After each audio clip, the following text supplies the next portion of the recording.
Good morning, everybody. Hopefully you had a wonderful weekend. We had great weather here, so hopefully you did as well. Reminder of last week's 5-minute moneymaker is what do you do when all of their money is in no-load funds? Give up? Heck no. You can get these folks. If you haven't looked at this in a while, here's the link on the coaching call. It tells you how.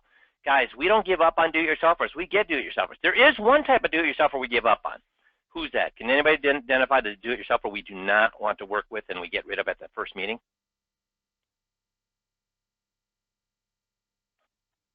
Anybody? I guess that's a good question. Well, no money, but that's not a do-it-yourself. Single people. There you go. Single people. There's no reason to work with a single do-it-yourselfer because they believe they know everything and they're not worried about any of the non-financial because they're single, and you just tell them bye-bye.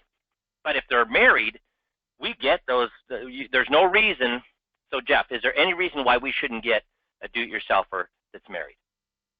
No, you should be able to get a do-it-yourselfer that's married. Good. So make sure you go back and look at that if you haven't already. And then the 5Q tape breakdown, a quick tape on how to leverage home insurance, that's 21.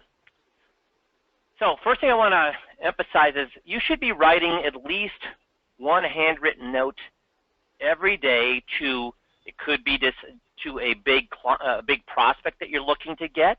It could be one of your best clients that you'd like to refer, but you should be writing a note a day to generate more business. So the year I made $1 million a year in the field, I was writing 200 notes per month. So guys, is there, if when I was making $1 million a year and I could write 200 notes, handwritten notes a month, and did I do that, Missy? Yes, you absolutely did. So guys, is there, if I could do that, do you think was busier or more busy or less busy than you are when I was making $1 million a year? See some answers. More busy. So if I had time to write 200 notes per month, guess what I know you guys have? Now I only had 250 clients, so a lot of those were going to clients, but that means at least some of them are going to prospects, and they're going to people who I was trying to get, people who I'd met who didn't come on, big centers of influence in the area. So, and they were all handwritten. When did I do that? Well, actually, what I did is when every Thursday night when my wife went to bed, I sat there in front of the TV and watched the Late Show and wrote out 50 notes. So that means 50 notes a week. So that ends up being 200 a month. So if you're not doing this, guys, what's so important about a handwritten note? What's so important about a handwritten note? Maybe I care. There it is, Bruce. Differentiate you from everybody. Gets attention, right, Wade? That's the biggest thing. How many personal handwritten notes have you guys gotten in the last year in the mail? I got anywhere from 1 to 0. So it makes them remember you. You're the guy that writes them that handwritten note. So, well, and Scott, when you got those 3, were those handwritten notes, or was it one sentence with a signature at the bottom? I'm talking about a handwritten note where you actually put your thoughts, 4 or 5 sentences in that note. So the biggest number I got was from Scott. He said 3. I don't know, was it one sentence and a signature, or was it, yeah, one sentence. So guess one sentence and a signature, guess what that's worth, guys? Is that a handwritten note, guys? No. Talking about a handwritten note. Okay? Jeannie, the ones I sent you don't count. So, please do that. Now, here's a different topic. Right to an opinion does not make the opinion right. Your right to an opinion does not make that opinion right. Here's what I mean by that. Dave Ramsey says we're going to get, that people should expect a 12% rate of return from investments. Is that a good or not good? Is that right or wrong? I guess we'll find out. But you know what? Everybody else in the world, based on, because if you think about it, guys, what was happening during the 90s when we were getting an average of a 12% rate of return? What was happening during the 90s when we were getting 12% rate of return? First of all, we had the internet. The internet and all the growth around the internet. Can we admit that during the 90s, what was 90% of the growth? Where did that come from? At least economically, where did the growth come from? The internet. Do we have anything like the internet on the horizon right now? Second thing is, where did the rest of the money come from? What was everybody doing with their mortgage and their home? Yeah, they're refining. Is anybody going to be able to refi their house like they used to? Well, John says you can expect it, but not long term. Guys, when I say an average 12% rate of return, am I talking about once a year? Hell, you could get a 25% next year, right? I'm talking about what should we expect over the next 10 years on average. 12% a year on average over the next... No, so I'm not, John, talking about 12%. Oh, you can't get 12% in a year. You can get frickin' 25% in a year. What I'm talking about is what? What should we expect on average over the next 10 years, 15 years? We're going to be lucky to see a 6 or 7. That's what everybody says. Okay. So, but he's got that opinion. Ken Fisher says annuities suck. John Bogle says what? Hey, passive investing is the only way to go. I happen to agree with that, but again, my opinion is as good as anybody else's. You got Fama saying, hey, the markets are extremely efficient. You got Klarman saying, oh no, they're not efficient at all. So everybody's got an opinion. Again, you know what they say about opinions. Everybody's got one, right? Now, the reason I bring that up is because we believe that our opinions are fact.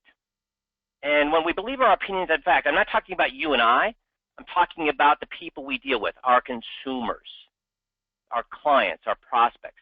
They believe their opinions are fact. So if we try to change their opinions with good data, how does that work? When I try to change their opinions and their beliefs with data, how does that work? Yeah, not good. It does not work. You know, if it did work, would we have Fox News, MSNBC, and CNN? Who watches Fox News? Conservatives. Who watches MSNBC? Liberals. Who watches CNN? Well, probably a combination of both. So the fact is that are we looking for news that is different from what we believe, or are we looking for news that agrees with what we believe?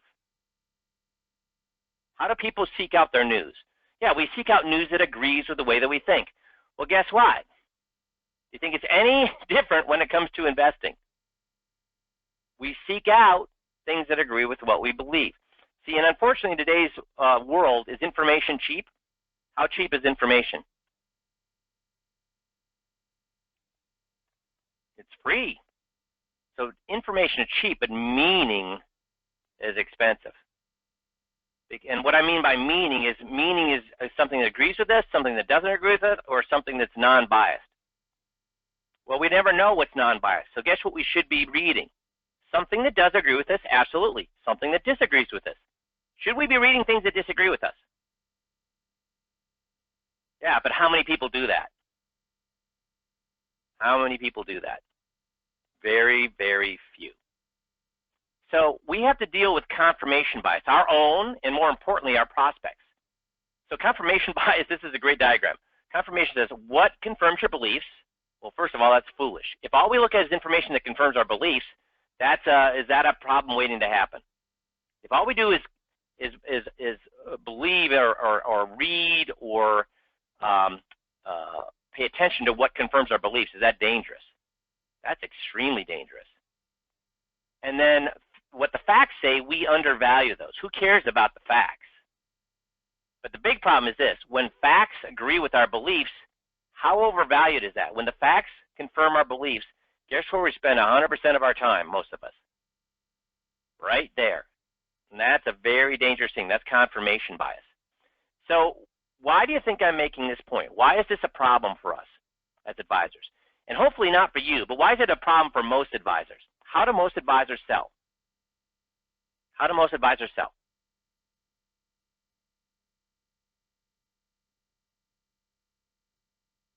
How do most advisors sell? Ah, that's right, Dave. They try to convince. They try to sell. They preach, teach, tell, and sell. They lay out the facts. They lay out the hypothetical. They lay out their illustration. Those are all what? They tell the client why an annuity is a liquid instead of letting the client tell them. See, they tell, sell, preach, teach. And the clients will say, but what's a yes or a mean when a client says it? Absolutely nothing. Because they're just saying, yeah, I see what you're saying. I see why you're saying it too. You just want me to buy from you.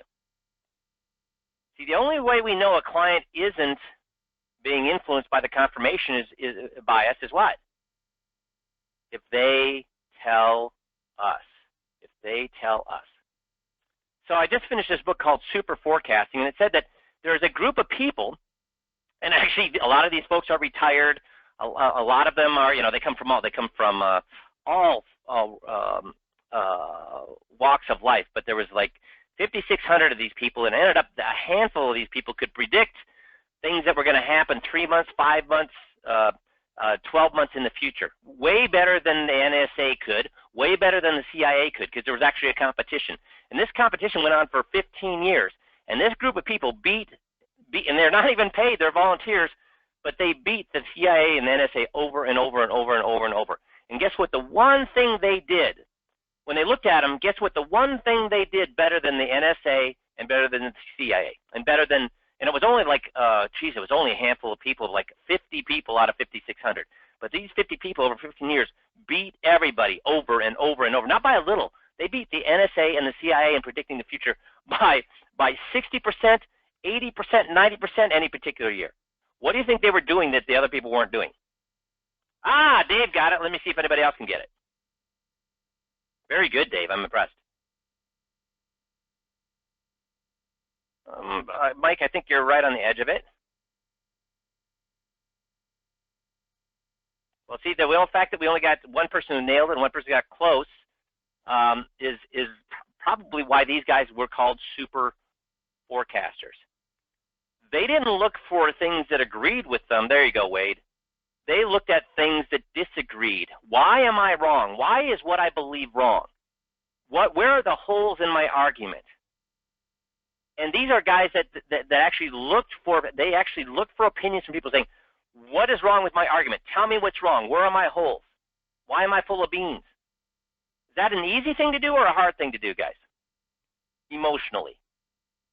That's a hard thing to do emotionally. And it ends up very, very few people could do it. But these people were always wanted, and that's right, Mark, the devil's advocate. They were looking for the devil's advocate. If they couldn't find it, they were their own devil's advocate, always looking for what's wrong with their opinion. Because if we don't do that, guess what? We start to see the answer we're looking for, even though all the data is saying what? All the data here is yes, yes, yes, yes, but what we do is we see no in all of those. So why do you think I'm pointing this out? First of all, we need to be very cognizant of it ourselves, but the reason I'm pointing this out is because, guys, the only thing that works in today's world, in the world of distrust, you know what, in the world of distrust where people don't trust us, in the world of baby boomers where they don't like authority, the only thing that works is not telling, selling, preaching, teaching, not proving, but letting them decide for themselves. Because if you say, look, all the data says yes, yes, yes, yes, all the data says yes, yes, yes, yes, they'll still draw their own conclusions if they thought it was no to begin with. The only way you're going to get them to agree is say, what does this say? What does this say? What does this say? What does this say? What does this say? What does all of these say? Right? They need to tell you, okay? I'll give you an example of that. Stanford University, what level of university is Stanford University? How hard is that to get in? How smart do you have to be to get into Stanford University?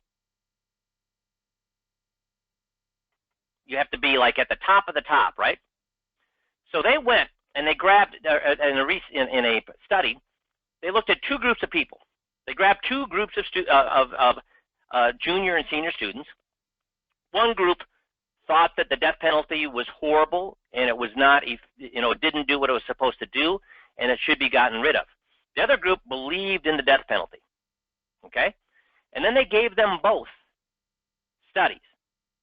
So they mixed them up and they gave them studies to prove. One group they gave, they mixed the two groups together. The group that did like, or did think the death penalty was the right thing to do, and the group that thought the death penalty was totally wrong.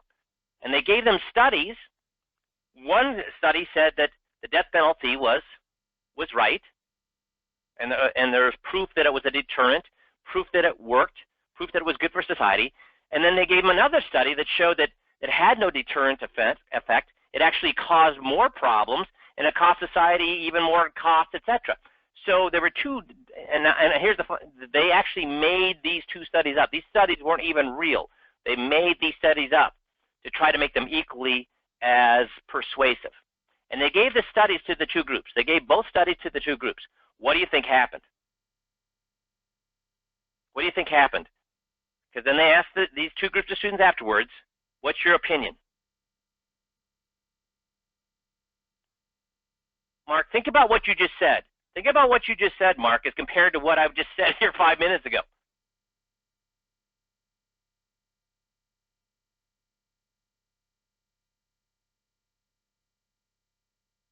Okay, so most of you are getting this right to a degree. You're saying nothing changed, but something did change. You're saying nothing changed. But I'm going to go back to Mark said they switched opinions. Mark, if they switch opinions, that means what? Proof works. Does proof work? Mark, does proof work? No. So the rest of you said there was no change, but there was a change. What was the change, do you believe? What do you think the change was? Here's the weird thing that happened. They read both reports. Ah, there you go, Wade. That's right, John. They were more convicted. They believed whatever they believed going in, and they read both reports. Both groups read the report that said that death penalty worked, and the report that said death penalty did not work. But the weird thing was, not only did they not change their opinion, they began to believe even more in their opinion. Now, why do you think that happens? And this is what we need to take from this. This is what we need to take from this. They didn't just stick to their guns. They dug their heels in even more. Why is that important for us to know?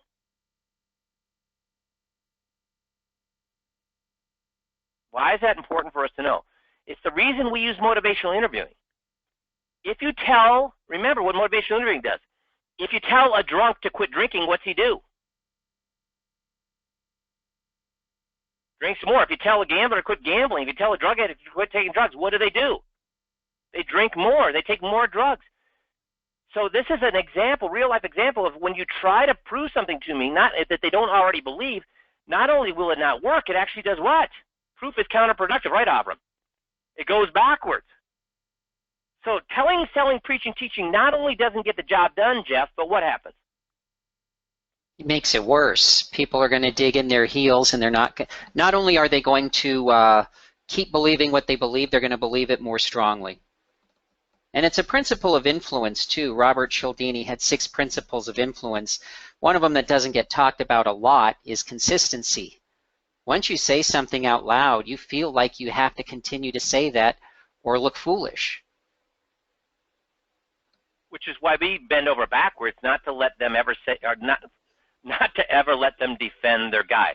The reason we make sure you guys never say bad things about their advisor, and instead let them come to their own conclusions, if we say bad things about their advisor, they will defend their advisor, and then we're cooked. Meeting over.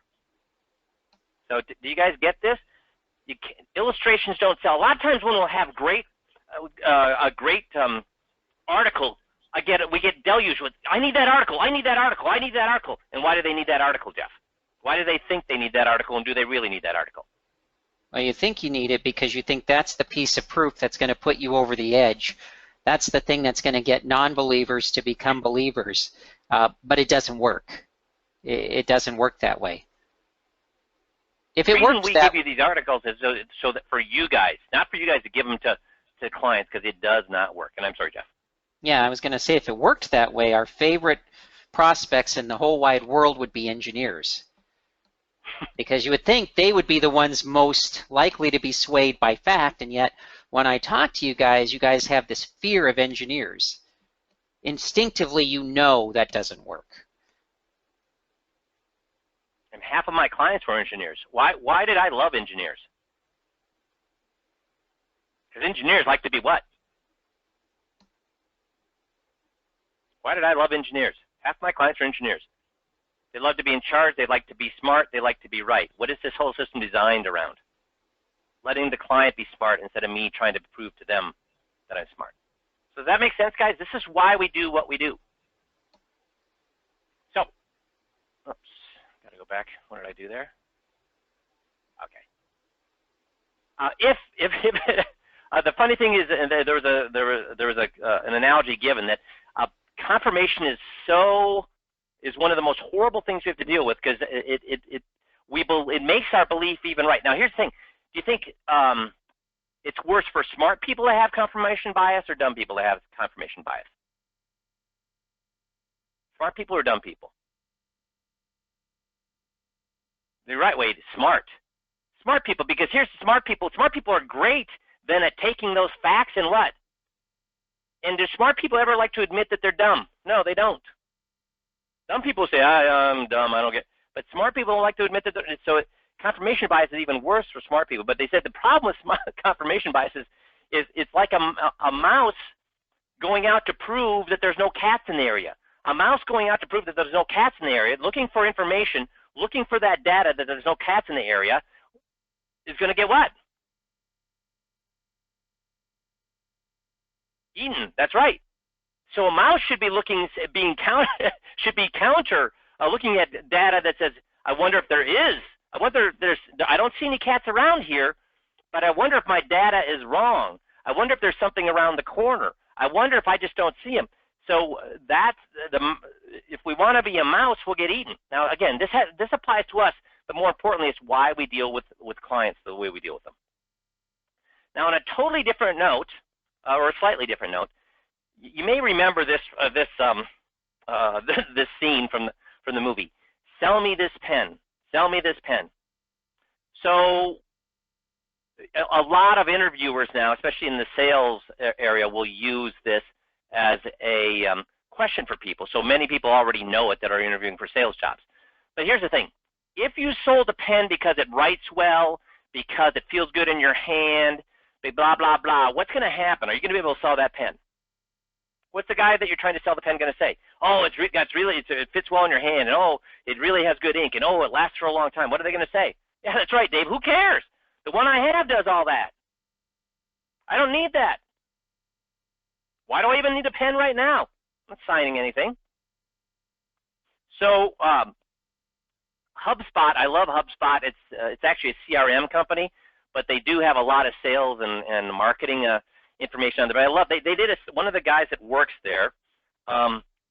He has a team of people who work for him. So he like this "sell me the pen" question, but so many people have been taught that in college. So many people have been taught that in their interviewing, on blogs and things like that. That it was worthless because everybody came in knowing what to say. So instead, he started asking people, brought sunglasses with him to every interview, and he actually did this with 50 people, 50 interviewees. And he said, "Sell me these sunglasses." 49 people failed, because they're like, they had to think on their feet on how to sell him the sunglasses. The guy that won, and he won instantaneously, did this. He reached into his pocket, and he pulled out his cell phone, turned on the flashlight, and put it right in the guy's face and said, "Would you like some sunglasses?" So, did he use facts to try to convince people? Or did he blind them and say, "Now do you want sunglasses?" Because all the other people tried to use facts on how to sell the sunglasses. Did he use facts, or did he just make the sunglasses necessary? Did he try to convince them that sunglasses were a good thing? Did they try to convince them that they were cool looking? Did this guy try to say, "Hey, this will make your life better"? No, he made them what?